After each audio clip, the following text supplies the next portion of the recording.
दिमाग में एक इमेज, एक नंबर शायद सेट कर रखा होगा कि एग्जिट पोल आए, इसके आसपास आते हैं तो शायद उन्हें ज्यादा खुशी होगी, इसके आसपास नहीं आए तो शायद उन्हें उतनी खुशी नहीं होगी। लेकिन जब एग्जिट पोल आए हैं उसने कभी खुशी कभी गम जैसा हाल बनाकर रख दिया है। कुछ लोगों के लिए वो खुशी है कुछ एग्जिट पोल देख के, और उसी राज्य के किसी और चैनल के एग्जिट पोल देख के उसके लिए वो गम में तब्दील हो रहे हैं। तो एक कंफ्यूजन की स्थिति जो बनाई गई है, और लग ऐसा रहा है जैसे जिसकी सब अपना अपना एक तरह से ढोल बजाते हुए नजर आ रहे हैं, अपनी अपनी ढपली बजाते हुए नजर आ रहे हैं। और जहां इलेक्शन के पूरे दौरान जब हमने पूरी कैंपेन देखी और उससे पहले जब वोट, उसके बाद जब वोटिंग हुई, तो सबसे ज्यादा संशय या सबसे ज्यादा जो कांटे की टक्कर की बात कही जा रही थी वो था राजस्थान। और राजस्थान को लेकर लगातार ये कहा जा रहा था कि नेक टू नेक फाइट है। और लेकिन अब जब से एग्जिट पोल सामने आए हैं तो अब मध्य प्रदेश को लेकर भी एक कंफ्यूजन की स्थिति पैदा करने की पूरी कोशिश की गई है। आप थ्रू आउट हमारे साथ रहिएगा इस पूरे कार्यक्रम में, क्योंकि इस कार्यक्रम के दौरान हम कई चीजों से पर्दा उठाएंगे, आपका कंफ्यूजन भी दूर करेंगे और आपको बताएंगे कि दरअसल ये एग्जिट पोल किस तरफ आपको लेकर जा रहे हैं। कल आपने हमारा यानी कि डीबी लाइव का एग्जिट पोल भी देखा, 40,000 लोग हमें लाइव देख रहे थे और अब तक 17 लाख से ज्यादा लोगों ने हमारे जो एग्जिट पोल है उसको देखा है। तो ये विश्वसनीयता हमारी है, आप लगातार हम पर यकीन करते हैं उसके लिए शुक्रिया। और हम अपने जो एग्जिट पोल हैं उनके बारे में भी आपको बताएंगे कि हमारा नजरिया क्या है। हमारी टीम ने ग्राउंड पर जाकर जिस तरह से ना सिर्फ एग्जिट पोल के लिए आंकड़े जुटाए बल्कि जो लोगों से बात की है उसके बारे में भी हम आपको बताएंगे, ताकि आपके सामने एक क्लियर, एक साफ पिक्चर पैदा हो और दिमाग में कोई कंफ्यूजन ना रहे। और 3 तारीख को तो वैसे भी तमाम चीजों से पर्दा उठ जाएगा और दूध का दूध पानी का पानी हो जाएगा। सबसे पहले मैं यहाँ पर मध्य प्रदेश की बात करना चाहूंगी,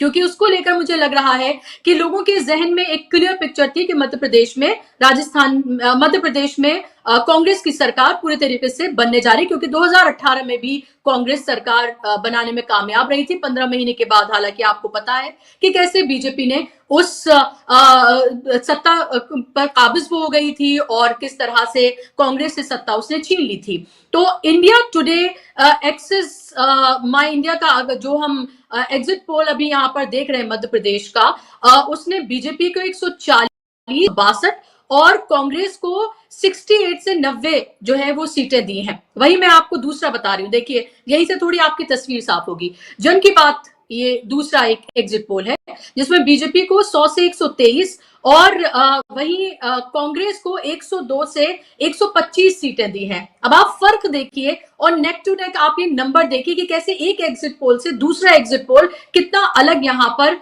दिख रहा है। और वहीं अगर मैं सी वोटर की बात करती हूं तो सी वोटर का कहना है कि 88 से 112 बीजेपी को और 113 से लेकर 137 यहां पर वो दिखा रहा है कांग्रेस को, 113 से लेके 137। और टुडेज चाणक्य की अगर हम बात करते हैं तो बीजेपी को 106 से 116 और कांग्रेस को 111 से 121। तो ये आप ये देखिए, ये पोल स्टार्ट का वो है सर्वे जो मैं अभी आपको बता रही थी, और उससे पहले जो मैं आपको बता रही थी वो सी वोटर का था जहां पर वो कांग्रेस को मेजोरिटी दे रही है। डीबी लाइव का जो सर्वे है, डीबी लाइव के मुताबिक जो हमने एग्जिट पोल किया है उसके मुताबिक कांग्रेस को 93 से 107, बीजेपी को 72 से 86 और अदर्स को 16 से 24। ये मध्य प्रदेश का हाल है। और एक एक करके तमाम राज्यों के हाल की हम बात करेंगे ताकि आपको एक एक एक पिक्चर जो है आपके सामने पेश हो कि और कोई कंफ्यूजन ना रहे और कभी खुशी कभी गम वाला हाल आपका ना हो। चलिए मेहमानों का रुख कर लेते हैं, क्योंकि तीनों राज्यों से हमारे साथ खास मेहमानों का पैनल जुड़ गया है जिनका तारुफ मैं आपसे कराना चाहूंगी। बहुत विश्वसनीय चेहरे हैं, लगातार आपको उनको आपने हमारे कार्यक्रम में देखा है, तमाम डिजिटल प्लेटफॉर्म पे उनको आप देखते हैं। आप स्क्रीन पर देख सकते हैं राकेश पाठक जी को, मध्य प्रदेश से हमारे साथ जुड़ गए हैं, जाना माना चेहरा, वरिष्ठ पत्रकार। आप दीपक पासपोर्ट जी को देख सकते हैं, छत्तीसगढ़ से हमारे साथ जुड़ गए, पॉलिटिकल एनालिस्ट हैं, जर्नलिस्ट हैं और हमारे पॉलिटिकल एडिटर भी हैं। और अनिल शर्मा जी को भी आप स्क्रीन पर देख सकते हैं, राजस्थान के वरिष्ठ पत्रकार, जाना माना चेहरा। तीनों मेहमानों का बहुत बहुत इस्तकबाल, स्वागत। राकेश पाठक जी, बहुत जिम्मेदारी आपके कंधों पर आ गई है, शुरुआत में आपसे कर रही हूँ। वो तमाम सर्वेस, वो तमाम एग्जिट पोल आपने देखे, कल से जो चर्चाएं हो रही हैं, जो तमाम बातों का जो बाजार गर्म है, उसकी तरफ भी आप देख रहे हैं। कैसे देखते हैं आप इन एग्जिट पोल को? जो बातें एग्जिट पोल से पहले कही जा रही थी कि यहाँ पर क्लियरली एक स्थिति ये बन रही है कि कांग्रेस एक कंफर्टेबल पोजीशन में है और मध्य प्रदेश में वो सरकार बना लेगी, लेकिन कुछ चैनल्स के आए एग्जिट पोल ने शायद इस पर कुछ लोगों के दिमाग में एक संशय जरूर पैदा किया है। आप कैसे देखते हैं इसको? देखिए, बिल्कुल सही बात है कि हम और आप हों या मतदाता हों, राजनीतिक प्रेक्षक हैं, समीक्षक हैं, सब कल से हैरान हैं। लोग समझ नहीं पा रहे हैं ये कैसी पहेली है कि जो मध्य प्रदेश पिछले 6 महीने से एकदम साफ तस्वीर के रूप में दिखाई दे रहा था, वहां ये आंकड़े किस तरह आ गए। पहली बात तो मैं ये कहना चाहता हूं कि जिस एक चैनल ने सबसे बड़ा फासला दिखाया है, उसके अपने एडिटर इन चीफ, उसके एडिटोरियल एडवाइजर, उन्होंने जो वीडियो जिस भी तरीके से लीक किया या करवाया है, उसमें साफ दिखाई दे रहा है कि वे खुद यकीन नहीं कर रहे हैं उस सर्वे एजेंसी पर। वे साफ कह रहे हैं हमें गालियां पड़ेंगी अगर ये आंकड़े गलत साबित हुए तो। यद्यपि हमारे देश के राजनीतिक इतिहास में अगर हम एक दशक में हुए इस तरह के एग्जिट पोल्स की बात करें, बहुत ज्यादा साल तो हुए नहीं एग्जिट पोल्स को, तो कई बार ऐसा हुआ है कि एकदम सटीक आंकड़े निकले हैं, सटीक उनके आकलन निकले हैं, और कई बार ऐसा हुआ है कि सिर के बल हो गए। पश्चिम बंगाल में इसी एजेंसी ने बीजेपी की सरकार बनाती हुई दिखाई थी, पता नहीं कितनी सीटें दिखा दी थी, वो फेल हो गया, आधी से भी कम सीटें मिली थी। हरियाणा के चुनाव में कांग्रेस को 3 सीटें बता रही थी ज्यादातर एजेंसियां, कांग्रेस वहां 30 से ज्यादा सीटें हासिल कर सकी थी। छत्तीसगढ़ में 2018 के चुनाव में यही हुआ, ज्यादातर एजेंसीज के एग्जिट पोल गलत साबित हुए। मैं इसको ऐसा मानता हूं कि मध्य प्रदेश हो या देश के अन्य राज्य हो, मतदाता इतना परिपक्व हो गया है, इतना चतुर सुजान हो गया है कि सचमुच में वो अपनी मंशा इस तरह से मतदान केंद्र के बाहर अगर आप उससे फॉर्म भरवा रहे हैं या सवाल जवाब कर रहे हैं, हमारे बहुत सारे पत्रकार साथियों ने दौड़ दौड़ कर सड़कों पर बात भी की मतदाताओं से, मुझे नहीं लगता कि मन की बात मतदाता अब साफ साफ कह रहा था। इसकी बजाय मतदान से पहले जो वो मुखर था वो ज्यादा स्पष्ट दिखाई दे रहा था। अगर मध्य प्रदेश की बात हम करें तो मध्य प्रदेश में मतदाता उस तरह मौन नहीं था, या एक बयार चल रही थी कि बदलाव होना चाहिए, बहुत हो गया, अब सरकार बदलनी है। तो मुझे ऐसा लगता है कि ये जो एग्जिट पोल्स हैं अभी, जो मध्य प्रदेश की सिर्फ मैं अगर बात करूं, क्योंकि जब मैं ऐसा कहूंगा तो सवाल यह भी पैदा होगा कि यहां भरोसा ना करें और बाकी 4 राज्यों में सही मान लें, ये कैसे संभव है? कड़वा कड़वा थू और मीठा मीठा गप, हम कोई राजनीतिक दल से संबंध नहीं, हमें कोई लेना देना नहीं, लेकिन बतौर पत्रकार हम लोगों ने जो समाज की नब्ज पर हाथ रखकर धड़कन सुनने की कोशिश की है, मैं अब भी इस पर कायम हूं कि मध्य प्रदेश में बदलाव होने जा रहा है। ये एग्जिट पोल वाले 3 तारीख की शाम को क्या चेहरा दिखाएंगे, कैसे बैठेंगे, देश का सामना कैसे करेंगे, इसका उन्हें अभ्यास है। इससे पहले भी कई बार उनके आंकड़े गलत साबित हो चुके हैं। जी बुशरा जी। जी बिल्कुल, क्योंकि आपने पश्चिम बंगाल का यहाँ पर जिक्र किया और उसका जिक्र कल से हो रहा है, क्योंकि पश्चिम बंगाल की अगर हम बात करते हैं तो आप ये देखिए कि टीएमसी को किसी ने 152 से 164, 128 से 138, 142 से 152, सिर्फ एक ही सर्वे था जिसमें 169 से 191 दिखाई गई थी। हालांकि क्लीन स्वीप की थी दीदी ने, टीएमसी ने, और 214 सीटें उसको मिली थी। मैंने खुद पश्चिम बंगाल का इलेक्शन मैंने कवर किया और हर किसी से जब मैं माइक उनके सामने लगाती थी तो वो सिर्फ दीदी दीदी दीदी बोलते थे। मैं लौट कर आई, जो भी पूछता था मैंने उससे बिल्कुल क्लियरली ये बताया कि आप मेरी रिपोर्ट देखिए और देखिए कि वहां पर टीएमसी सरकार बनाने जा रही है। कमोबेश ऐसा ही हाल राकेश जी हमने मध्य प्रदेश में भी देखा है। शुरू से आपसे लगातार हमारी बात होती रही और आपने स्पेशल प्रोग्राम्स भी इस पर किए, और हमारे चैनल के तमाम जो एक्सपर्ट आए हैं जिनसे मध्य प्रदेश पर हमने बात की, हमारी टीम वहां पर लगातार मौजूद रही, ग्राउंड रिपोर्ट्स वहां से उसने भेजी, उसमें तस्वीर साफ है कि शुरू से ही, और इसी बात पर अभी भी हम कायम है कि वहां पर ये लगता है कि कांग्रेस एक कंफर्टेबल मेजॉरिटी में रहेगी और वो सरकार बनाने में कामयाब रहेगी, ऐसा लगता है। लेकिन जिस तरह से ज्योतिरादित्य सिंधिया के इलाके की अगर हम बात करते हैं, जहां माना जाता है कि उनका प्रभाव है, उसको लेकर जो एग्जिट पोल में बातें कही जा रही हैं, उसको लेकर आप क्या कहेंगे, क्योंकि आपका मानना इससे बिल्कुल उलट है। बिल्कुल बिल्कुल। बुशरा जी, मैं दो इलाकों की बात करना चाहूंगा, एक तो ग्वालियर चंबल, दूसरा महाकौशल। इन तमाम सारे चैनल्स में से कई ने ग्वालियर चंबल और महाकौशल में कांग्रेस का सफाया जैसा दिखाया है। मैं इससे सहमत नहीं हूं।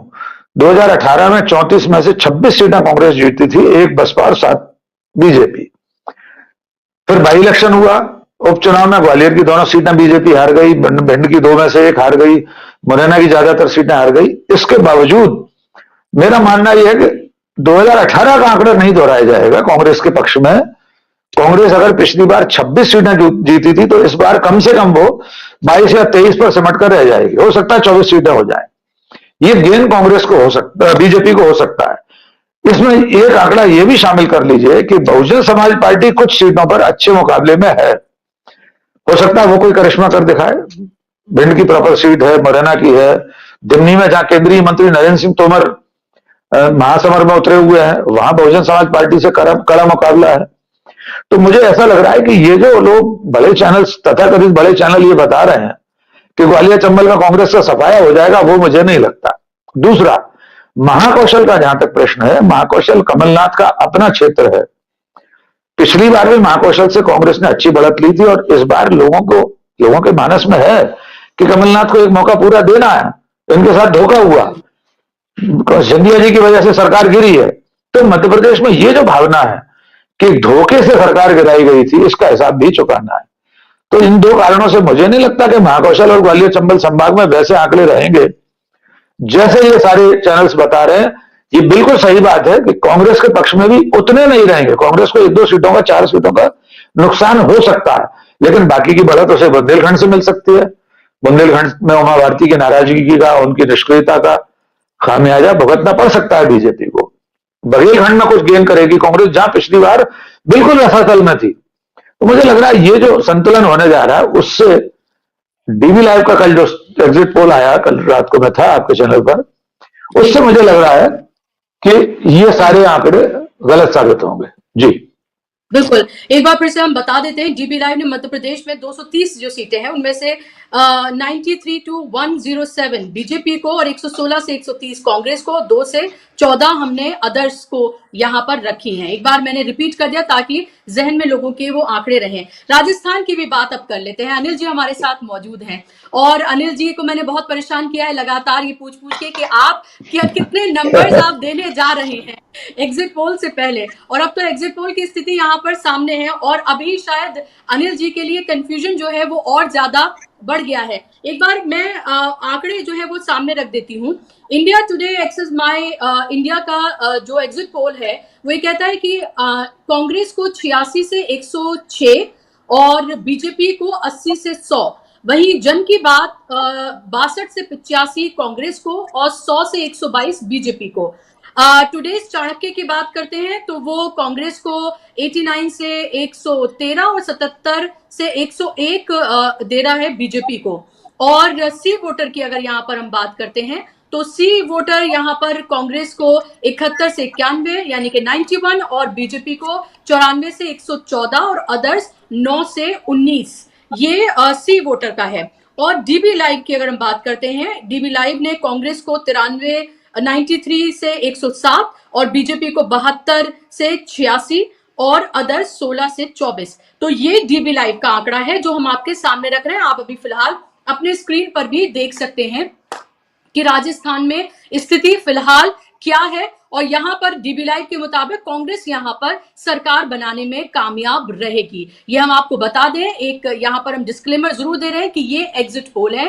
3 तारीख को जो नतीजे आएंगे वो जाहिर सी बात है इसमें 10 सीटें इधर से उधर हो सकती हैं, उसका हमेशा मार्जिन लेकर तमाम, चाहे वो सर्वेज होते हो या एग्जिट पोल होते हो, वो रखते हैं। अब अनिल जी आपकी मुश्किल बढ़ाने जा रही हूँ, क्या स्थिति फिलहाल आपको लग रही है एग्जिट पोल आने के बाद क्या लग रहा है आपको, क्या अभी भी नेक टू नेक आप फाइट करेंगे, या आपको लगता है कि कांग्रेस की एज है?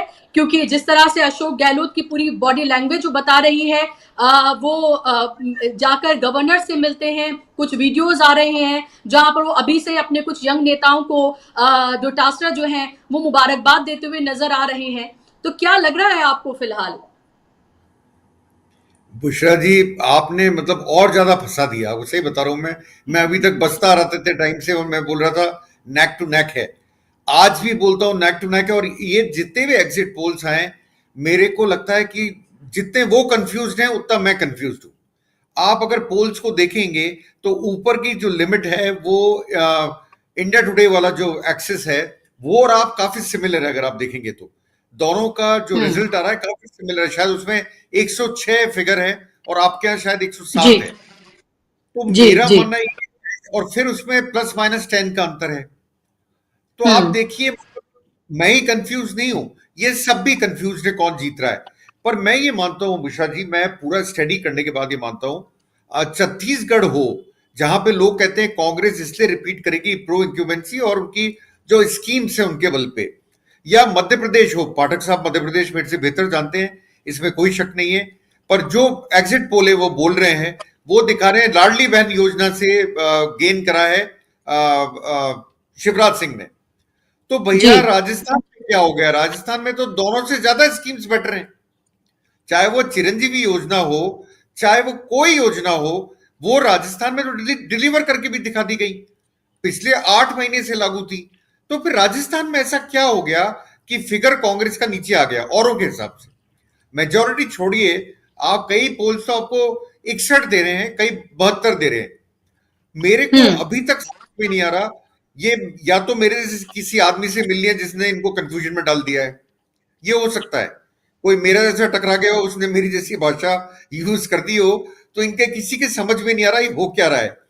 और ऐसे ही मुझे में समझ में नहीं आ रहा। ये मैं मानता हूं, आपको मैंने एग्जाम्पल दिया छत्तीसगढ़ मध्य प्रदेश का, मैं मानता हूं अगर यही एक क्राइटेरिया है तो राजस्थान में एज है कांग्रेस के पास में, अगर ये क्राइटेरिया है तो। और नहीं तो फिर राजस्थान में पोलराइजेशन हुआ है, ध्रुवीकरण हुआ है, जिसको हम लोग पकड़ नहीं पाए।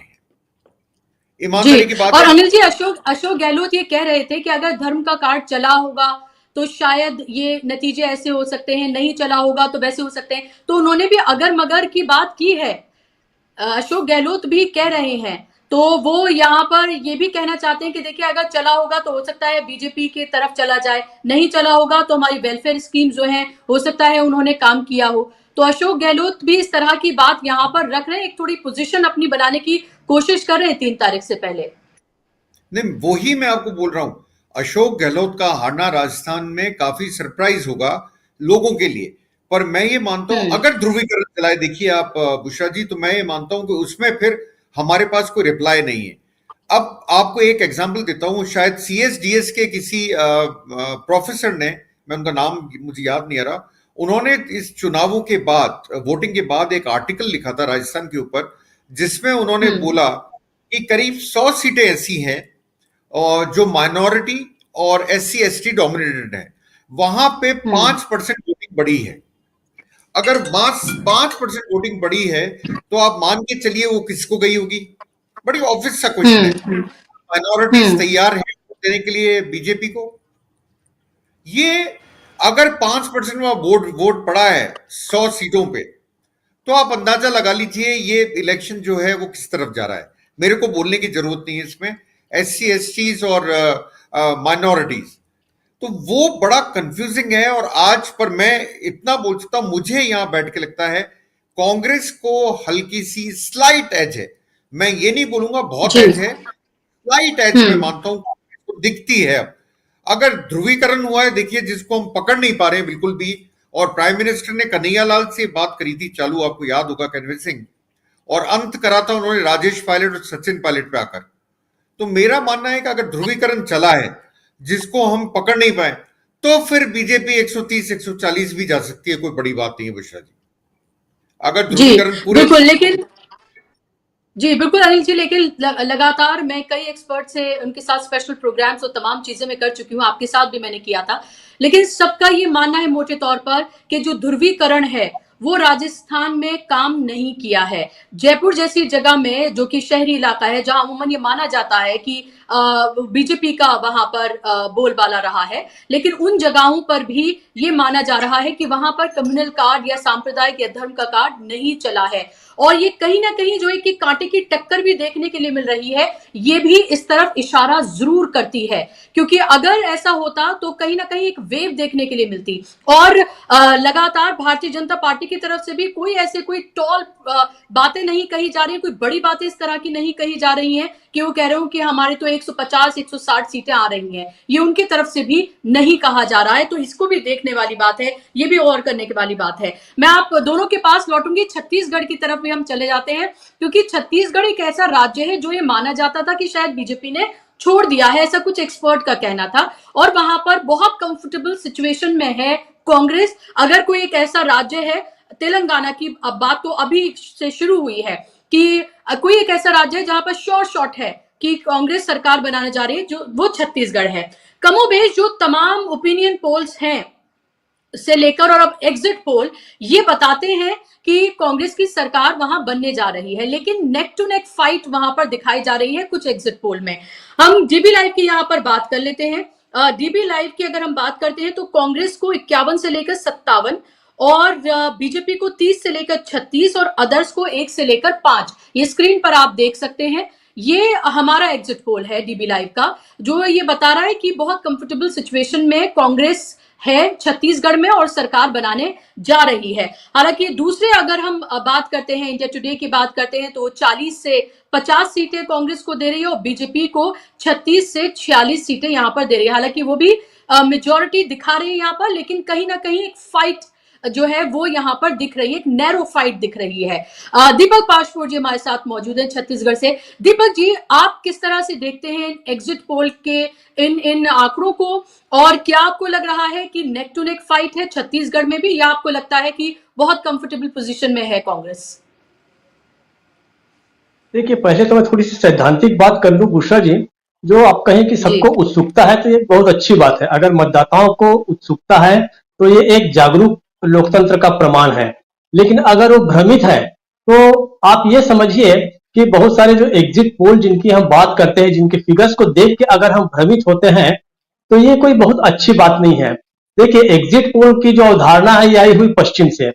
भारत में अभी इसको स्थापित होने में भी थोड़ा समय लगेगा। इसमें अभी वो जो मेथोडोलॉजी है, देखिए जनसंख्या बहुत ज्यादा है। अब देखिए सैंपल साइज भी क्या होता है, जहां कम से कम 4 लाख 5 लाख मतदाता होते हैं, उसमें हम 8,000 10,000 12,000 इससे ज्यादा कर नहीं सकते। किसी एजेंसी की क्षमता भी नहीं है भारत में किसी भी प्रकार से इस तरीके की सर्वे करने की।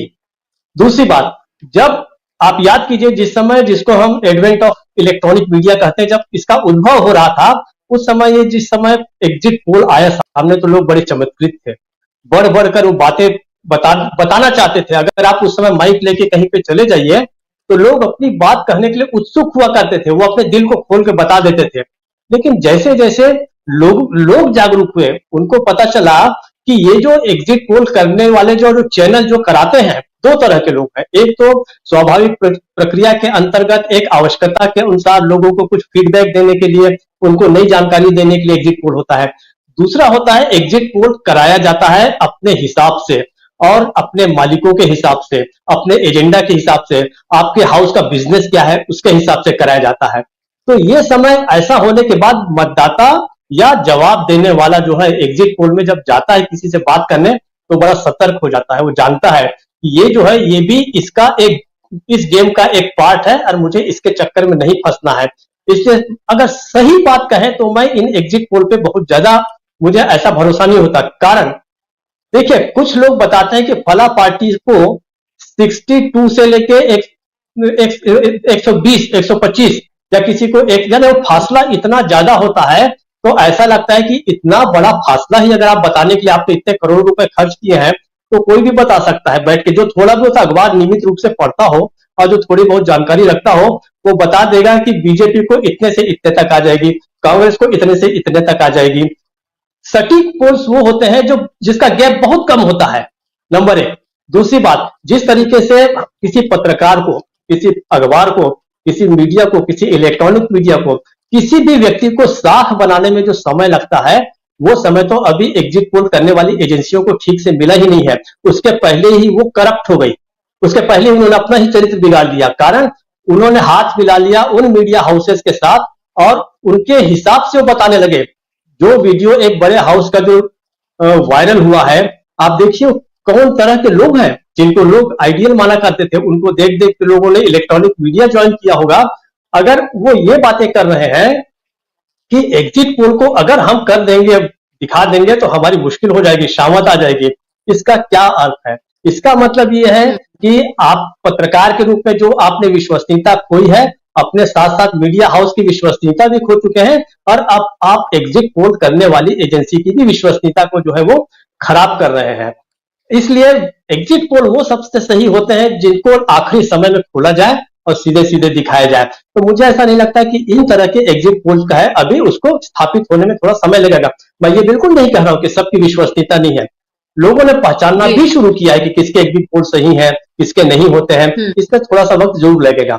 अब मैं छत्तीसगढ़ पे आता हूं। देखिए छत्तीसगढ़ में क्या है कि छत्तीसगढ़ में शुरू से एक माहौल था, जैसे आपने खुद ही कहा कि पहले से जो श्योर शॉट राज था कि जो कांग्रेस के पास जाना ही है, वहां पे भारतीय जनता पार्टी की बात कोई भी नहीं कर रहा था। ये बात कब शुरू हुई? बहुत थोड़े समय से अचानक ऐसा क्या हो गया कि वोटिंग इतने बड़े पक्ष में हो गई। भारतीय, मैं ये नहीं कह रहा हूं, हो सकता है कि भारतीय जनता पार्टी जीत जाए, मुझे उससे कोई बहुत ज्यादा, चाहे कांग्रेस जीते चाहे भारतीय जनता पार्टी जीते, लेकिन आप ये देखिए कि उसका माहौल बनना हमको शुरू होता है। तेलंगाना में जहां कांग्रेस नहीं थी, आज क्यों सारे लोग कहने लगे हैं कि वहां कांग्रेस मैदान में है, क्योंकि प्रत्यक्ष आंखों से दिख भी रहा है। अगर हम प्रत्यक्ष आंखों से देखे बिना हम सीधे सीधे केवल एग्जिट पोल पर ही विश्वास करेंगे तो हमें लगता है कि हम बहुत अच्छे मतदाता भी नहीं हो सकते हैं, बहुत अच्छे हम एनालिस्ट भी नहीं हो सकते। एग्जिट पोल जिसको खुद ही कहते हैं कि वो सैंपल है, वो कोई बहुत वो एक ठीक है, सही बात है कि एग्जैक्ट पोल तो उसी दिन आएगा, क्योंकि सब कुछ अगर एग्जिट पोल से बता देंगे तो क्या होगा। लेकिन इसमें निश्चित रूप से समय लगना है। लेकिन छत्तीसगढ़ में हुआ यह है कि ये अचानक बात हुई कि भारतीय जनता पार्टी सरकार बन रही है, और ये आप कॉमन थ्रेड देखिए तो सभी राज्यों में अचानक बात फैली है, रातों रात बात फैली है कि यहां भी भारतीय जनता पार्टी बना रही है, वहां भी भारतीय जनता पार्टी बना रही, वहां भी भारतीय जनता पार्टी बना रही। तो इसका मतलब यह हुआ कि क्या कांग्रेस ने कोई ग्राउंड गेन ही नहीं किया इस दौरान? क्या उसकी पूरी की पूरी भारत जोड़ो यात्रा जो है पूरी की पूरी बेकार हो गई? क्या कर्नाटक और हिमाचल प्रदेश के चुनाव उन्होंने ऐसे ही जीत लिया? तो कुछ तो वो है, दिख रहा है, जिसके पीछे लाखों की भीड़ चल रही है, उसको आप किस तरीके से खारिज कर रहे हैं। नंबर 2, अगर मैं छत्तीसगढ़ की बात करूं, बाकी 2 राज्यों के तो यहाँ मेरे वरिष्ठ साथी बैठे हुए हैं। छत्तीसगढ़ में अगर एक मतदाता के रूप में मैं सोचता हूं कि भारतीय जनता पार्टी को मैं क्यों वोट दूं, तो मेरे पास ऐसा कोई बहुत ठोस कारण नजर नहीं आता कि मैं अपना पूरा का पूरा मत बदल दूं। ठीक है, कुछ लोग तो स्थायी रहते हैं कि पुरखों से चले आ रहे हैं, अगली कई पीढ़ियों तक एक पार्टी को देते जाएंगे वो वोट, लेकिन एक ठोस कारण को जो स्विंग वोटर जो होता है वो डिसाइड करता है। तो मुझे लगता है कि किसी वर्ग के पास ऐसी कोई बहुत ठोस वजह नहीं है। मान लीजिए किसान को 3200 रुपए पहले से दे रहे हैं भूपेश बघेल, पहले भी दे चुके हैं, कर्ज माफी कर चुके हैं। भारतीय जनता पार्टी तो अब भारतीय जनता पार्टी ने यहां पर कर्ज माफी की घोषणा भी नहीं की।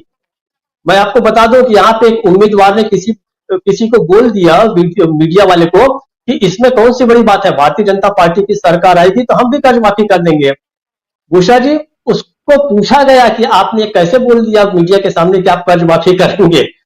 तो दूसरी बात, प्रति क्विंटल 3200 रुपए जब देने में कांग्रेस ने पहले ही घोषणा कर दी है, तो आप 3100 रुपए की अगर क्विंटल की घोषणा करेंगे तो कौन आपको वोट देगा? कम से कम उपभोक्तावाद के जमाने में किसान जो है, किसानों तक आपने सड़कें पहुंचा दी है, मोबाइल फोन पहुंचा दिए हैं, सब कुछ पहुंचा दिया गया, तो क्या वो 3100 रुपए और 3200 रुपए में फर्क नजर नहीं आएगा उसको? अगर 50 क्विंटल 60 क्विंटल 100 क्विंटल कोई किसान उगाता है तो उसको लाख रुपए 1.5 लाख रुपए तक का फर्क पड़ता है, फिर बोनस का भी फर्क पड़ता है। सबसे पहली बात छत्तीसगढ़ में ये हुई कि इसमें जो घोषणा पत्र की जो ड्राफ्टिंग हुई है ना, वो बहुत ही फॉल्टी है, बहुत कुशलता पूर्वक और बहुत समझ के साथ, मतलब मुझे कहते हुए बड़ा दुख हो रहा है।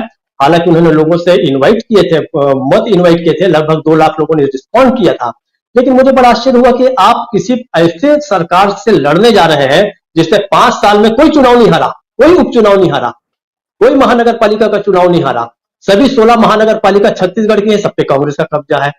4 उपचुनाव हुए, कांग्रेस का कब्जा है। तो आप जब तक उससे एक बड़ी लकीर नहीं खींचेंगे, क्योंकि देखिए आज छत्तीसगढ़ का मतदाता, बाकी राज्यों में भी यही हाल होगा, अब वो घोषणा पत्र नहीं देख रहा है, वो कैलकुलेटर पे कैलकुलेट कर रहा है कि मुझे किसकी सरकार आएगी तो मुझे क्या मिलेगा, कितना मिलेगा। तो जब आपके वोट का फैसला कैलकुलेटर कर रहा है, तो फिर आपको भी कैलकुलेटर का सहारा लेके ये तो पता करना चाहिए था कि भाई 2100 रुपए जो होते हैं वो 3200 रुपए से कम होते हैं, हमको कम से कम 3300 रुपए करना चाहिए, तब कहीं आप वो कर सकते हैं। भारतीय जनता पार्टी की आशा का एक केंद्र हो सकता है, वो ये है कि यहाँ पे कुछ 2-3 छोटी पार्टियां चुनाव लड़ रही हैं। पहली है आप पार्टी ने भी 70 के आसपास खड़े किए हैं। कुछ जगह कहा जाता है कि उनकी ठीक ठाक स्थिति है, तो वोट काट सकते हैं, या हो सकता है जीतने की चांस तो बहुत कम लग रहे हैं, लेकिन हो सकता है जीत जाए तो नहीं कर सकते। दूसरे अरविंद नेता में बहुत वरिष्ठ नेता थे, उन्होंने अपनी अलग पार्टी बना ली, कांग्रेस से, आदिवासियों के अच्छे नेता है, बड़ी ईमानदार नेता है, उन्होंने हमर राज पार्टी बना ली, उन्होंने 50 उम्मीदवार खड़े कर दिए।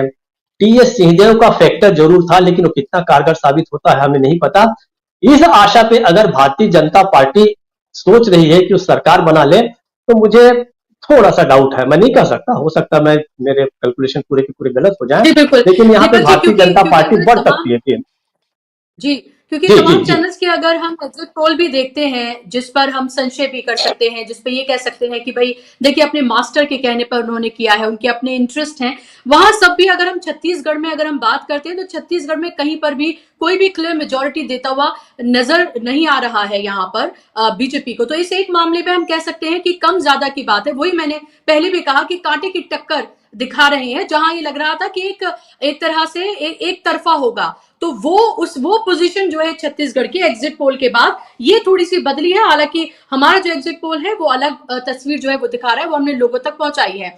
लेकिन राकेश जी, मैं आपसे ये पूछना चाहती हूँ कि अगर फर्ज कर लीजिए कि कांग्रेस जीतती है या फर्ज कर लीजिए कि बीजेपी जीतती है, इन दोनों ही सूरत हाल में आप क्रेडिट किसको देंगे? आपको क्या लगता है कि अगर बीजेपी जीत जाती है तो क्या ये क्रेडिट शिवराज सिंह चौहान का होगा? क्योंकि अगर मोदी जी में इतनी ताकत है, उनकी गारंटीज में इतनी ताकत है, तो फिर वो 5 राज्यों में क्लीन स्वीप होना चाहिए, फिर कर्नाटक और हिमाचल भी उन्हें जीतना चाहिए था।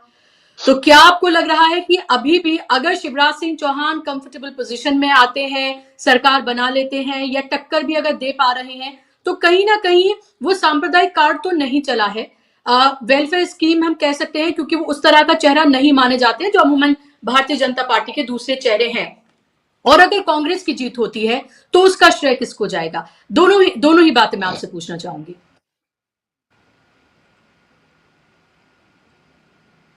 अनम्यूट कर लीजिए।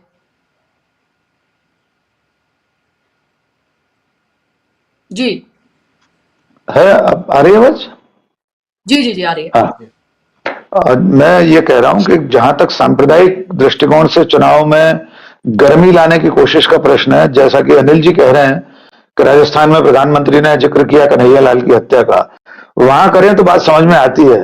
अनिल सर मध्य प्रदेश में भी प्रधानमंत्री याद दिला रहे थे और यहाँ के लोगों को चेता रहे थे कि अगर कांग्रेस की सरकार आ गई तो सर तन से जुदा के नारे मध्य प्रदेश में भी लगेंगे। जबकि मध्य प्रदेश तो शांति का टापू है, यहां न तो धर्म के आधार पर जनसंख्या का कोई ऐसा विभाजन है कि आप सांप्रदायिक आधार पर चुनाव जीत सकें। वो कुछ छोटे छोटे बेल्ट हैं, भोपाल, उज्जैन, मालवा में, तो यहां वो कोशिश तो परवान नहीं चढ़ी प्रधानमंत्री की, किसी भी सूरत में नहीं। हिंदू मुस्लिम नजरिए से जनता ने कोई बात नहीं की, बीजेपी ने पूरी कोशिश की, खासतौर से प्रधानमंत्री ने कोशिश की, प्रदेश अध्यक्ष भी बयान देते रहे, इसमें हमास को भी ले आए और इजराइल और फिलिस्तीन भी ले आए रोज की प्रेस कॉन्फ्रेंस में। लेकिन अंतर यह था कि कांग्रेस अपने मुद्दों पर डटी हुई थी। वो मध्य प्रदेश में भ्रष्टाचार, लगातार 20 साल उसका सत्ता में रहना बीजेपी का, इन सब मुद्दों पर, बेरोजगारी जैसा मुद्दा, इन पर अड़ी रही। अब आपके प्रश्न पर आते हैं कि अगर बीजेपी जीतती है तो इसका श्रेय किसे दिया जाएगा? निश्चित तौर पर श्रेय उस आदमी को दिया जाएगा जिसको बीजेपी के आला कमान ने पूरी तरह हाशिए पर रखने की कोशिश की। आखिरी दौर के चुनाव अभियान तक प्रधानमंत्री ने शिवराज सिंह चौहान का नाम नहीं लिया, उनकी योजनाओं का उल्लेख नहीं किया, आखिर में एक सभा में उनका नाम लिया। 4 बार के मुख्यमंत्री का नाम अगर प्रधानमंत्री नहीं लेता और उसकी पार्टी का प्रधानमंत्री, तो इससे बड़ा संदेश क्या हो सकता है। इसके बावजूद अगर मैं शिवराज सिंह को श्रेय देना चाहता हूं तो उसकी वजह यह है कि पार्टी के दोनों शीर्ष नेताओं के मुखर विरोध और न चाहते हुए भी शिवराज सिंह चौहान ने मैदान को अपने हाथ में बनाए रखा। आखिर में जब वहां चले गए थे ऋषिकेश, चिंतन मनन करके आए, उस शिला पर बैठ के वो किताब में कुछ लिख रहे थे कॉपी में, वहां से लौटकर उन्होंने जो आक्रामक प्रचार शुरू किया, उन्होंने कहा मैं फीनिक्स की तरह अपनी राख से फिर जन्म लूंगा। लोगों से पूछना शुरू कर दिया मामा की सरकार कैसा काम कर रही है, मामा को फिर सीएम बनना चाहिए कि नहीं। यहां तक कि उन्होंने ये भी पूछ लिया कि मोदी जी को फिर पीएम बनना चाहिए कि नहीं। ये जो आक्रामक तेवर शिवराज सिंह ने अपनाए, उससे उनका जो चहेता वर्ग है, उनको पसंद करने वाला पार्टी का कार्यकर्ता, संगठन का जो काडर और मतदाता, वे लगातार वापस लौटे उनकी तरफ। अगर सरकार बनती है तो इसका श्रेय एकमात्र शिवराज सिंह चौहान को होगा। नरेंद्र मोदी के ब्रांड पर जनता ने गारंटियों को सुना भी नहीं, उनकी सभाओं में लोग नहीं। ग्वालियर की सभा कहता हूं, मुरैना में ये हालत थी कि प्रधानमंत्री ने बोलना शुरू किया और लोग पीछे से चलना शुरू कर चुके थे, आधा पंडाल खाली हो गया था। तो अगर श्रेय बीजेपी की सरकार बनती है तो शिवराज सिंह को ही श्रेय जाएगा, नहीं बनती है तो उसका कारण भी शिवराज सिंह ही माने जाएंगे, क्योंकि लगातार सत्ता में रहने से एंटी इनकम्बेंसी उनकी वजह से हुई। इसका दूसरा भाग प्रश्न का, अगर कांग्रेस की सरकार बनती है तो किसे श्रेय देंगे। कांग्रेस की अगर सरकार बनती है तो पहला श्रेय निश्चित तौर पर कमलनाथ को जाएगा। 2020 में सरकार गंवाने के बाद कमलनाथ ने मध्य प्रदेश छोड़ा नहीं। वो एकदम जो धरती पकड़ पहलवान होते हैं ना, उन्होंने जमीन पकड़ ली और 3 साल लगातार मध्य प्रदेश में दौरे किए, संगठन को खड़ा किया। कांग्रेस का संगठन जिसमें सेक्टर वेक्टर का कोई नाम लेवा नहीं था, वहां तक जाके उन्होंने संगठन खड़ा कर दिया। पूरे 3 साल मध्य प्रदेश के दौरे किए। साथ में दिग्विजय सिंह जैसा जोड़ीदार उनके पास है। दिग्विजय सिंह ने उन 66 सीटों की जिम्मेदारी ली कमलनाथ के निर्देश पर, जो 30 साल से कांग्रेस नहीं जीती थी। उनमें दौरे किए, कौन जीतने लायक हो सकता है वो सबकी तैयारी की। पूरे प्रदेश में दौरे दिग्विजय सिंह ने किए। संगठन की बैठकों में मंच पर नहीं बैठते थे, हॉल में सबसे पीछे बैठते थे, वहां नोट करते थे चीजों को। हम नहीं जानते इसमें से क्या निकलेगा, लेकिन अगर कांग्रेस की सरकार बनती है तो उसके प्रमुख कारणों से नंबर 1 कमलनाथ का संगठन के स्तर पर, संगठन को मजबूत करना, दिग्विजय सिंह का परिश्रम, जनता के बीच में यह भाव आज तक बने रहना कि हमने तो कांग्रेस को सरकार सौंपी थी 2018 में, हमारे निर्णय को आपने हमारे जनादेश को धनादेश से या किसी भी तरीके से बदल दिया, हम तो एक बार फिर से एक मौका कमलनाथ को या कांग्रेस को देंगे।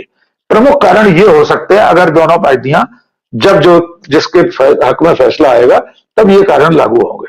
जी बुशरा जी जी जी बिल्कुल। और वेलफेयर स्कीम्स की भी हम बात करते हैं, क्योंकि वेलफेयर स्कीम जिस तरह की गारंटियां बिल्कुल बिल्कुल मैं उसको जोड़ देता हूं। शिवराज सिंह की सफलता, अगर कांग्रेस की सरकार बनती है, बीजेपी की सरकार बनती है, तो एक बड़ा कारण लाडली बहना योजना भी होगी। यद्यपि एकमात्र कारण वो होगी, मैं शुरू से नहीं मान रहा हूं, मैं उसे गेम चेंजर नहीं मान रहा हूं। थोड़ा बहुत गड्ढा भरने का काम उस योजना ने किया होगा, क्योंकि बाकी के जो 9 कारण है उसे बैलेंस करने का काम अकेली योजना नहीं कर सकती। बाकी के बीजेपी के खिलाफ जो 9 कारण है, उसे एक अकेला कारण एक पलड़े में अगर आप रखें और दूसरे पलड़े में 9 पसेरी रखी है, इधर 1 किलो का बांट रखा है, तो वो बैलेंस नहीं कर रहा है। जी बुशरा जी।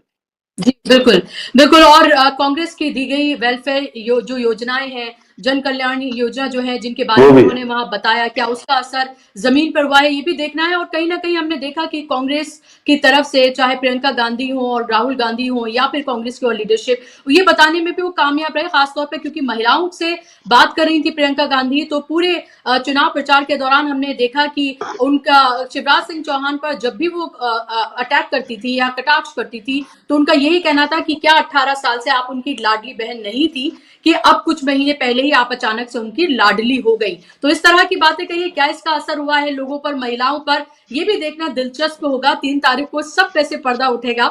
लेकिन अनिल जी, आपसे भी मेरा सवाल सेम होगा कि अगर राजस्थान में कांग्रेस की सरकार बनती है तो इसका श्रेय आप किसको देंगे, और अगर बीजेपी की बनती है तो इसका श्रेय आप किसको देंगे? क्योंकि कमोबेश इसी तरह का हाल जैसा मध्य प्रदेश में है वैसा ही हाल राजस्थान में है कि जो वसुंधरा राजे हैं उनके साथ क्या कुछ किया गया, 50 से ज्यादा करीब उन्होंने शायद रैलियां की हैं, लेकिन जिस तरह से जिस आक्रामक अंदाज में उन्हें दिखना चाहिए था, जो लीड लेनी चाहिए थी, वो कहीं नहीं दिखा, वो बिल्कुल नदारत रही। कुछ लोगों का ये भी कहना है कि ऐसा ना हो कि वसुंधरा राजे ने ही कोई बिसात बिछाई हो कि बीजेपी के लिए, इस तरह की बातें भी लोग करते हुए नजर आए। आपको क्या लगता है, आपका आकलन क्या है? मैं बुशा जी, सबसे पहले तो मैं बोलूंगा आपको, मध्य प्रदेश में सरकार में कांग्रेस नहीं थी, वहां डिलीवर कर पाए नहीं कर पाए कोई जज नहीं कर सकता था। राजस्थान में आपकी सरकार थी, कांग्रेस की सरकार थी, वो जमीन पे अपनी स्कीम्स को डिलीवर कर पाए, लोगों के पास तक पहुंचा पाए। और सबसे बड़ी स्कीम थी चिरंजीवी स्वास्थ्य बीमा योजना, जिसमें 25 लाख का आपको गारंटेड इलाज था पूरी फैमिली को। जो बीपीएल है उनको कोई पैसा नहीं देना था, जो अबव पॉवर्टी लाइन थी उनको 850 रुपए साल देना था। ऐसी स्कीम्स पूरे हिंदुस्तान में कहीं नहीं है। आप मेरे से पूछे एज ए वोटर आप क्या चुनोगे, मैं बोलूंगा जब मेरे को कोई ओपीएस दे रहा है, ओल्ड पेंशन स्कीम, और मुझे चिरंजीवी स्वास्थ्य योजना दे रहा है, और दूसरी पार्टी अपने मैनिफेस्टो में इन दोनों का नाम नहीं ले रही है, तो मैं बीजेपी को वोट क्यों दूंगा? मैं क्यों छोड़ूंगा? जो डिलीवर करके दे चुका है मैं उसी के पास जाऊंगा ना। और एक को टेस्ट करूं, टेस्ट भी शर्त पे करूं, वो कुछ नहीं देगा मेरे को। तो ये मेरे समझ के परे है। इसीलिए मैं बार बार बोलता हूं कि मेरी समझ के काफी कुछ परे। हाँ, अगर ध्रुवीकरण हुआ है तो देखिए, मैं आपको पहले बोल चुका, 140 क्या 160 की बात करिए, कोई बात नहीं, फिर तो ध्रुवीकरण हो ही गया। और दूसरी बात आपने पूछी, श्रेय किसको देंगे? श्रेय सिर्फ अशोक गहलोत को जाएगा कांग्रेस में। वो ही पोस्टर बॉय थे, उन्हीं की स्कीम्स थी, और उन्होंने इन स्कीम्स को आगे बढ़ाया। और कोई नेता कांग्रेस में उनके स्टेचर का था नहीं। सचिन पायलट भी मुश्किल से 30-40 जगह रैली कर पाए, करा मतलब उन्होंने कर क्या पाए, करा उन्होंने। बाकी जगहों पे हर जगह अशोक गहलोत करा थे। उनका स्टेटमेंट भी था, क्योंकि एंटी इनकम्बेंसी की बात भी हो रही थी, उनका एक स्टेटमेंट था, आप सब भूलिए, मेरे चेहरा देख के वोट डालिए। ये स्टेटमेंट ही बता देता है कि आपके लड़ाई में कौन था और आगे कौन था, और वो लड़ाई को कहां ले गया। मेरा मानना यह है बुशरा जी, अगर कांग्रेस हारेगी तो भी वो रेस्पेक्टेबल हार होगी, और अगर जीत गई तो मैं मानता हूं अशोक गहलोत एक नेशनल लीडर की तरह उभरेंगे। जहां 30 साल से कांग्रेस और भाजपा दोनों पेंडुलम स्टेट का मूव करते थे, रोटी पलटती थी, क्या उसको बीट कर पाएंगे?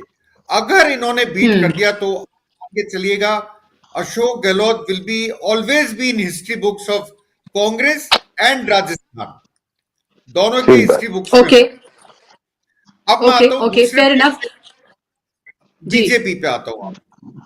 बीजेपी में दूसरा मैं इजाजत लूंगा, मुझे कहीं और। अच्छा, ओके, जी, ठीक है।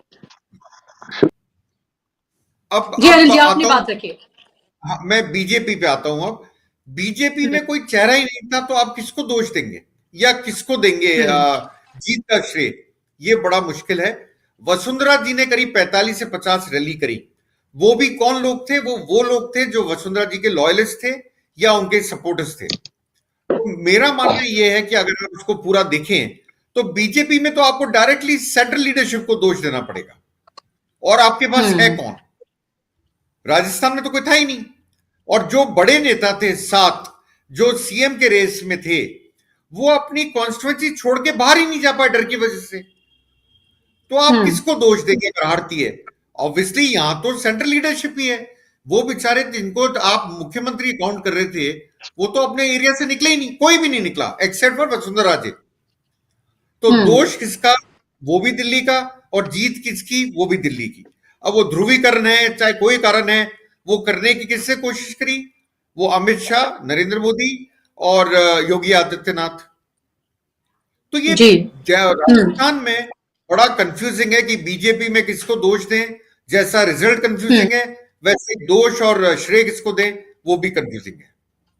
एक लास्ट सवाल आपसे, फिर मैं दीपक जी के पास जा रही हूँ। क्या आपको लग रहा है कि अशोक गहलोत जातियों को साधने में कामयाब रहे? क्योंकि राजस्थान की सियासत में जातिगत जो पूरा एक समीकरण बनता है, कौन किसको वोट करेगा, किसके नाम पर, किसके चेहरे पर वोट किया जाएगा, ये बेहद महत्वपूर्ण होता है। क्या आपको लगता है कि उसमें अक्रॉस जो कास्ट हैं उसमें वो एक्सेप्टेबल थे, और कहीं ना कहीं जो साधना जो जिस तरह से उन्होंने साधा है, जिस तरह से टिकट बांटे हैं, जो समीकरण बनाए हैं, क्या वो भी कामयाब रहे हैं वहां पर?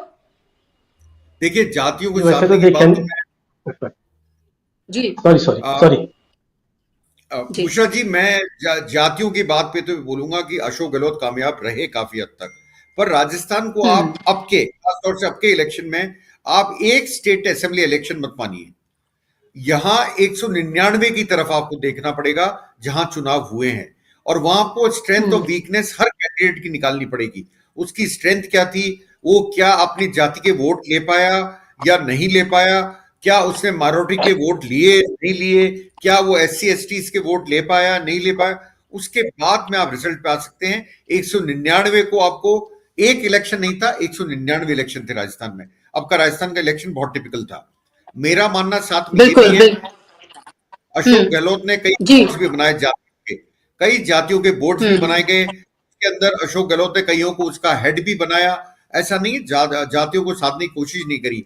मेरा सिर्फ एक ही इश्यू है जो मैं बार बार बोलूंगा, अगर ध्रुवीकरण हुआ है जो जयपुर में दिखता है, देखिए आपको बताता हूँ बुशरा जी, जयपुर में नजर आता है, जयपुर सिटी की बात कर रहा हूँ, आउटस्कर्ट्स की बात नहीं कर रहा हूं, वहां लोग बात करते थे, वहां लोग बात करते थे हिंदू मुसलमान की। क्या ये पूरे राजस्थान में ट्रेवल डाउन ट्रिकल डाउन करके गया है? क्या इसने और जगहों पे सीप इन करा है नहीं करा है? अगर आप मेरे से ये क्वेश्चन पूछेंगे तो मैं आपको बोलूंगा कि मुझे लगता है अर्बन एरियाज में जरूर मुझे इसका असर दिखाई देता है, पर जैसे ही मैं रूरल एरियाज की तरफ जाता हूं वहां पे लोग बात करना शुरू कर देते हैं अशोक गहलोत की चिरंजीवी स्वास्थ्य योजना की, मॉडल इंग्लिश स्कूल की, बिजली के बिल 200 यूनिट फ्री की, ऐसी चीजों पे OPS सरकारी कर्मचारियों ने आपके बढ़ चढ़ के मतदान कराया, सिर्फ इस डर में कि अगर बीजेपी आ गई तो हमें OPS शायद ना दे, क्योंकि ना तो उनके मैनिफेस्टो में है ना किसी स्टेट में है OPS, तो उसका डर सरकारी कर्मचारियों में बहुत था। ये पॉजिटिव चीजें थी जो अशोक गहलोत के फेवर में जाती थी, पर इनको भी क्या ध्रुवीकरण अपने साथ लपेटे में ले गया, वो चीज जानना बुशरा जी बड़ा मुश्किल है। मुझे लगता है कि यहां पे आके अगर ध्रुवीकरण हुआ है तो फिर लोग सब भूल जाते हैं क्या OPS क्या चिरंजीवी, फिर तो हिंदू मुस्लिम होता है और उसमें बह जाते हैं। मुझे अभी भी लगता है, देखिए अगर मैं वोटर हूं तो शायद मैं कांग्रेस की तरफ जाऊंगा, क्योंकि मुझे क्या क्या बेनिफिट मिल रहा है ये देखते हुए। अब बाकी जनता जनार्दन है, तो 3 तारीख को पत्ते खुलेंगे तब खुलेंगे। बिल्कुल, एग्जिट पोल है ये, हमें एग्जिट पोल का इंतजार है, तो एग्जैक्ट तो हमें 3 तारीख को पता चलेगा जब वो पेटियां खुलेंगी मतदान की, और हमें पता चलेगा कि किसके हक में जो है वो वोट किए गए हैं और किसको जनता ने इस बार सराहा और किन मुद्दों पर वोट किया है। क्योंकि इसको सिर्फ हम ये असेंबली इलेक्शंस तक सिर्फ हम सीमित करके नहीं देख सकते, बल्कि हमें देखना ये होगा कि इन इलेक्शन के रिजल्ट के बाद 2024 किस तरह से आगे बढ़ता है। ये कहीं ना कहीं एक वानगी, एक तस्वीर हमें इसमें जरूर देखने के लिए मिल जाएगी। और आखिरी सवाल मेरा आपसे दीपक जी, तेलंगाना की तो हम मैं बात कर रही हूँ, तेलंगाना का एक बार हम जिक्र कर लेते हैं, क्योंकि तेलंगाना में कमोबेश अगर हम देखें तो तमाम जो एग्जिट पोल है वो कांग्रेस की तरफ ही जाते हुए नजर आ रहे हैं। BRS को कम ज्यादा हो सकता है, कांग्रेस को कम ज्यादा, लेकिन मेजॉरिटी की तरफ ही जो है एग्जिट पोल वो इशारा कर रहे हैं। लेकिन DB लाइव की अगर हम बात करते हैं तो DB लाइव 72 से 78 यानी कि 72 से 78 कांग्रेस को, और 30 से 36 BRS को, 2 से 4 बीजेपी को, और 6 से 10 अदर्स, यानी अदर्स में आप AIMM को भी शामिल करिए। ये हम दिखा रहे हैं क्योंकि लगातार तेलंगाना की बात करते हैं तो तेलंगाना में कोई कांग्रेस की सुनामी बता रहा है, कोई आंधी, कोई तूफान बता रहा है, यानी कि ये कहीं ना कहीं ये एक अंडर करंट था। कांग्रेस ने बहुत मेहनत वहां पर की, बहुत अच्छे तरीके से पूरे इलेक्शन को मैनेज किया, और उसका रिजल्ट उसे देखने के लिए मिल रहा है, और 3 तारीख को ऐसा लग रहा है कि रिजल्ट उसके हक में आएगा। और मिजोरम की बात कर लेते हैं, मिजोरम में 40 सीटें हैं। DB लाइव के मुताबिक MNF को 15 से 21 हम यहाँ पर अगर एमएनएफ की बात करें तो 10 से 14 सीटें डीबी लाइव दे रहा है और जेडपीएम को 10 से 14 यानी कि दोनों को बराबर, कांग्रेस को 12 से 16 और अदर्स को 0 से 4। तो ये मिजोरम का हमारा आंकड़ा है जो हमने आपके सामने रखा है एग्जिट पोल का।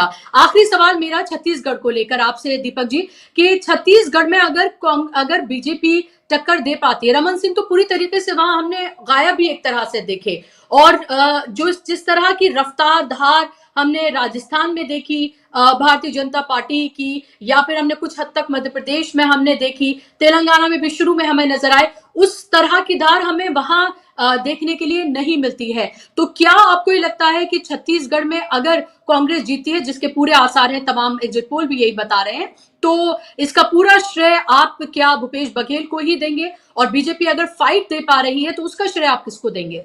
बहुत कम वक्त है, आपसे मैं जी कम अल्फाज में चाहूंगी कि आप अपनी बात को रखें। जी बुशा जी, ऐसा छत्तीसगढ़ में स्थिति बड़ी साफ है। कारण ये है कि भूपेश बघेल ही एकमात्र कांग्रेस के सबसे बड़े नेता है वहां पर। उन्होंने पूरा का पूरा संगठन, मतलब अंतिम पूरे छत्तीसगढ़ में सिर्फ जो राजभवन है उसको छोड़कर सभी जगह भूपेश बघेल का ही कब्जा है, आप कह सकते हैं। पार्टी पे भी, सरकार पे भी, संगठन पे भी, सब पे। केवल राजभवन पे इसलिए नहीं क्योंकि राजभवन में भारतीय जनता पार्टी का व्यक्ति बैठा हुआ है, इसलिए उसको छोड़कर सभी जगह अब पिछले 5-5.5 साल में छत्तीसगढ़ का जो परफॉर्मेंस है वो समझिए भूपेश बघेल का ही परफॉर्मेंस है। अभी एक तरह से पार्टी और भूपेश बघेल जो है वो एकाकार हो गए हैं। आपको कांग्रेस की बात करनी है, मतलब आप इसका मतलब आप भूपेश बघेल की ही बात कर रहे हैं, कोई दूसरा वहां पर है नहीं। लेकिन मजेदार बात यह है कि अगर मुझे लगता है कि अगर वहां पे इसके बावजूद पार्टी हार जाती है कांग्रेस, तो भूपेश बघेल को कोई दोषी नहीं ठहरा सकता। कारण यह है कि भूपेश बघेल ने अपनी ओर से कोई कसर नहीं छोड़ी। उसने सबसे बढ़िया प्रोग्राम बना के दे दिया, ऐसा प्रोग्राम जिसको बाकी राज्य भी फॉलो कर सकते हैं। और यहां तक भी कहा गया कि राष्ट्रीय स्तर पे भी इस मॉडल को अपनाया जा सकता है। बीजेपी से कैसे लड़ना ये भी उसको आ गया। पिछले बारी जो सरकार बनाई थी, इतनी बड़ी सरकार बनाई भूपेश बघेल ने कि वहां पे ऑपरेशन लोटस जैसी कोई गुंजाइश ही नहीं छोड़ी थी। तो लड़ने का सबसे माकूल तरीका अगर किसी ने इजाद किया तो भूपेश बघेल ने। अब अगर हम भारतीय जनता पार्टी की ओर आ जाते हैं, अगर तो सर्वे कह रहे हैं और मतदाता का हम नहीं कह सकते, अगर मतदाता की पसंद हो सकती है। लेकिन देखिए रमन सिंह की कैसे घेराबंदी की गई। आप कह रहे हैं हाशिए पे डालने के पहले सरोज पांडे हैं जो राष्ट्रीय महिला अध्यक्ष थी इसकी भारतीय जनता पार्टी की, उनको उपाध्यक्ष बना दिया गया। और उपाध्यक्ष, राष्ट्रीय उपाध्यक्ष, और रमन सिंह ये भी राष्ट्रीय उपाध्यक्ष हैं। और एक आदिवासी नेता है लता उसेंडी। लेकिन अगर जीत जाती हैं तो मुझे पक्का यकीन है कि श्रेय अंततः जो जाएगा वो रमन सिंह को जाएगा। और इसलिए नहीं जाएगा कि रमन सिंह ने कोई इस 5 सालों के दौरान कोई बड़ा कारनामा किया है, लेकिन 15 साल पहले के उनके काम। दूसरी बात, उनकी जो सदाशयता है, उनका व्यक्तित्व जो है वो अभी भी लोग उसकी सराहना करते हैं। मैंने तो कुछ विरोधी दल के लोगों से भी कहा कि हाँ वो बहुत अच्छे व्यक्ति है। और उनको श्रेय इसलिए जाएगा क्योंकि उनके प्रति सहानुभूति है कि जिस आदमी ने 15 साल तक राज चलाया उस व्यक्ति को आपने हाशिए पर ढकेल दिया। इस बात की सहानुभूति कम से कम ये प्राप्त करेंगे अपने रमन सिंह, और उनको श्रेय दिया जा सकता है। ये स्थिति राजस्थान में भी है, लेकिन राजस्थान में इसलिए शायद वसुंधरा राजे को वैसा श्रेय नहीं जाएगा क्योंकि वसुंधरा राजे में जैसा एक राष्ट्रीय जो अहंकार जैसी चीज हमें दिखाई देती है पूरे सिंधिया परिवार में, वैसे रमन सिंह में नहीं है। रमन सिंह एक बहुत अच्छे व्यक्ति है और उनकी सदाशयता से कोई इनकार नहीं कर सकता। जिस राजनीति में हमें सदाशयता की तलाश है वो रमन सिंह में होती है पूरी हमारी। तो रमन सिंह इसके बाद भी अगर भारतीय जनता पार्टी जीते तो श्रेय मोदी को मुझे नहीं लगता कि जाएगा। रमन सिंह ने चाहे बहुत काम नहीं कर पाए हो, चाहे ठीक है 5 साल तक वो भी हाशिए पे भी थे। भारतीय जनता पार्टी जो है विरोधी पक्ष में थी, उसके बहुत कम विधायक रह गए हैं, पहले 15 थे अब तो 14 ही रह गए हैं। तो इसके बाद भी उन्होंने जो कम से कम एक विरोधी दल का अस्तित्व उन्होंने बचा कर रखा, ये बात तो है। कम से कम विरोधी दल के नेता के सबसे बड़े नेता के रूप में उनके मुकाबले अभी फिलहाल छत्तीसगढ़ में कोई बीजेपी का दूसरा नेता नहीं है, इसलिए अंततः उन्हें ही श्रेय आपको देना पड़ेगा। जी बिल्कुल, उनको ही श्रेय देना पड़ेगा। हालांकि ये कठिन है, हाँ जी, हालांकि ये कठिन है, ये मतलब बीजेपी की कठिन है। जी बिल्कुल बिल्कुल, क्योंकि कोई भी एग्जिट पोल भी इस तरफ इशारा नहीं करे, कम और ज्यादा की बात हो सकती है। लेकिन छत्तीसगढ़ और तेलंगाना को लेकर अगर हम कहें तो across all the exit poll वो यही कह रहे हैं कि कांग्रेस की ही सरकार बनने जा रही है। राजस्थान और छत्तीसगढ़ और मध्य प्रदेश को लेकर सबसे ज्यादा जो है वो निगाहें लगी हुई हैं। मध्य प्रदेश को लेकर उतनी नहीं थी, लेकिन एग्जिट पोल के आने के बाद ये कहीं ना कहीं डाउट पैदा करने की जो एक कोशिश है वो जरूर लगती है। ऐसा बिल्कुल ये लगता है कि मध्य प्रदेश को लेकर जिस तरह की बातें कही जा रही हैं, कहीं ना कहीं ऐसा लगता है ये कहलवाई जा रही हैं। ये मुझे कहने में कोई भी गुरेज नहीं है, क्योंकि ऐसा नहीं हो सकता कि ऐसी स्थिति अचानक से कैसे बदल गई। वो अंडर करंट आखिर भारतीय जनता पार्टी को भी नजर नहीं आया, जो अचानक से एग्जिट पोल में निकल कर आ रहा है, एक तरफा जीत दिखाते हुए जो कुछ एग्जिट पोल दिखा रहे हैं। ऐसे दावे तो कभी खुद भारतीय जनता पार्टी ने भी नहीं किए जो एग्जिट पोल यहां पर करते हुए नजर आ रहे हैं। तो इसीलिए इसको लेकर जो कहीं ना कहीं एक संशय है वो दिमाग में जरूर पैदा होता है। लेकिन 3 तारीख को 6 बजे सुबह से आप डीबी लाइव के साथ जरूर जुड़िएगा, क्योंकि हम लगातार आपका जो भरोसा है वो हम पर कायम है और हम उस भरोसे पर लगातार खरे उतरते हैं, आगे भी उतरेंगे और 6 बजे से लगातार आप सारा दिन देखेंगे कि रिजल्ट 3 तारीख को 3 दिसंबर को 5 राज्यों का सबसे सटीक रिजल्ट आप डीबी लाइव पर देख पाएंगे। बहुत शुक्रिया आप दोनों मेहमानों का कार्यक्रम का हिस्सा बनने के लिए और अपना कीमती वक्त देने के लिए। शुक्रिया आप तमाम दर्शकों का भी। आप लगातार हमारी वीडियोस को पसंद करते रहिए, शेयर करते रहिए, उन्हें देखते रहिए। चैनल को भी सब्सक्राइब करिए और 7 बजे एक बार फिर से आपके साथ जुड़ेंगे राजीव जी न्यूज पॉइंट लेकर। नमस्कार।